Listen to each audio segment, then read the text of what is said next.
Hello दोस्तों, मैं धर्मार्ग लेकर के आई हूँ। जी हाँ, मैं पिछले कई महीनों से धर्म नामक शीर्षक के अंतर्गत आध्यात्मिक और धार्मिक विचारों को लेती हूँ। छोटे छोटे जो प्रसंग होते हैं लेकिन बहुत गहरे होते हैं। और सच मानिए, जब से समाज बना है या उसके पहले भी जब भी हमारे अस्तित्व में आया, तब से मानव के लिए, मनुष्य के लिए धर्म मार्ग को अपनाना जरूरी हो गया और ज़रूरी होना भी चाहिए। जो लोग धर्म मार्ग पर नहीं चलते हैं, सचमुच जीवन में असफल रहते हैं, नाखुश होते हैं, प्रसन्न नहीं रहते हैं और कभी संतुष्ट नहीं रहते। लेकिन धर्म मार्ग को अपनाने वाले अपने लक्ष्य को अपने सीमित साधनों में भी वो पूरा करता है। और धर्म मार्ग पर एक बार चलता है जो, तो फिर कभी भी कोई भी विपरीत दशाएं या दिशाएं होती हैं वो डगमगाता नहीं है, बल्कि धर्म कुमार को इतनी तेज़ी से पकड़ा होता है कि वो फिर उसी मार्ग को का अनुयायी बन जाता है और सच मानिए सफल भी होता है और संतुष्ट भी होता है। तो अपने उसमें से खजाने में से मैंने विचार निकाला है, जिसको हम तक लाए हैं श्री समर्पण जी। आपका बहुत बहुत धन्यवाद और नमस्कार कि मैं आपकी बात रखती हूँ जन जन तक। और इसका शीर्षक है सुखी जीवन का मंत्र। देखिए क्या है, हर कोई सुखी रहना चाहता है लेकिन अपना नहीं पाता है। तो चलिए मंत्र हम लोग देखते हैं क्या है। ईश्वर अभ्यास साध्य नहीं है, बल्कि विश्वास साध्य है, और यह विश्वास स्वयं द्वारा हो सकता है, किसी दूसरे के द्वारा नहीं हो सकता। जो मिला है वो अपना नहीं है, ऐसा विचार करके हम सुंदर हो सकते हैं, क्योंकि ममता ही सब विकारों का मूल है। यदि तुम सुखी होना चाहते हो तो दूसरों के सुख को बर्दाश्त करो, जलो नहीं, उससे जलन न पैदा करो, उसमें सुखी होना सीखो। सत्य की खोज में सुर्खियों को देखकर सुखी होना और दुखियों को देखकर करुणित होना आवश्यक है। संसार सुंदर बनता है सुंदर जीवन से, इसलिए स्वयं को सुंदर बनाओ। जो कुछ नहीं चाहता उसे ही सब चाहते हैं।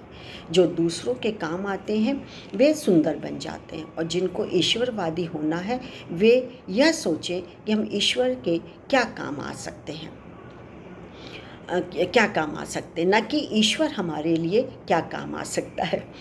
जिसको तुम चाहते हो उससे कुछ भी ना चाहोगे तभी उसका प्यार मिलेगा।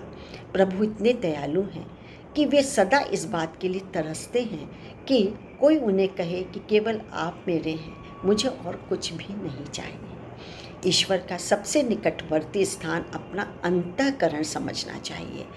उसमें दिव्य संवेदना का उभार जब भी उभरे तब समझना चाहिए कि उतनी मात्रा में दिव्य चेतना का अवतरण आत्मसत्ता में हो रहा है।